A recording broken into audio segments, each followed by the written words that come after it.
Today மைக்ரோனில் reborn condition தான் நம்ம இப்போ பார்த்துக்கிட்டு இருக்கோம். இந்த ரீபார்னோட கம்ப்ளீட் ஸ்டேஜ் தான் இது.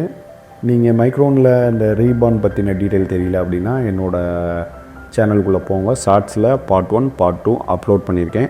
அதை பார்த்தா தான் உங்களுக்கு இந்த ரீபார்னோட ஃபைனல் ஸ்டெப் உங்களுக்கு தெரியும். ஸோ இப்போது நம்ம இதோட மைக்ரோன் கம்ப்ளீட் ஸ்டேஜுக்கு வந்தாச்சு. இப்போ நம்ம தண்ணியை உள்ளே வச்சு செக் பண்ணி காட்டுறோம். ஸோ 2 minutes டைம் செட் பண்ணி இப்போது நம்ம ஓப்பன் பண்ணியாச்சு. ஓப்பன் பண்ணாலுமே உங்களுக்கே தெரியும் இந்த மைக்ரோன் எவ்வளோ அழகாக அந்த ரீஹீட் ஸ்டேஜை கம்ப்ளீட் பண்ணியிருக்கு அப்படின்றத. மைக்ரோனை எப்படி மெயின்டைன் பண்ணிக்கணும், கேவிட்டியை எவ்வளோ அழகாக க்ளீன் பண்ணணும் அப்படின்ற டிப்ஸ் அண்ட் ட்ரிக்ஸை ஷார்ட்ஸில் நான் அப்லோட் பண்ணியிருக்கிறத உங்களுக்கு காட்டியிருக்கேன். உங்களுக்கும் இதே போல் மைக்ரோன் சர்வீஸ் பண்ணணும், மைக்ரோனில் இஷ்யூஸ் இருக்குது அப்படின்னா என்னோடய கமெண்ட் பாக்ஸில் உங்களோட கமெண்ட்டை அப்லோட் பண்ணுங்கள். அதுக்கான சக்ஸஸாக நான் உங்களுக்கு டீட்டெயிலாக சொல்கிறேன். நம்ம சேனலை சப்ஸ்கிரைப் பண்ணாதவங்க எல்லாருமே சப்ஸ்கிரைப் பண்ணுங்கள். தேங்க்யூ. பாய் பாய்.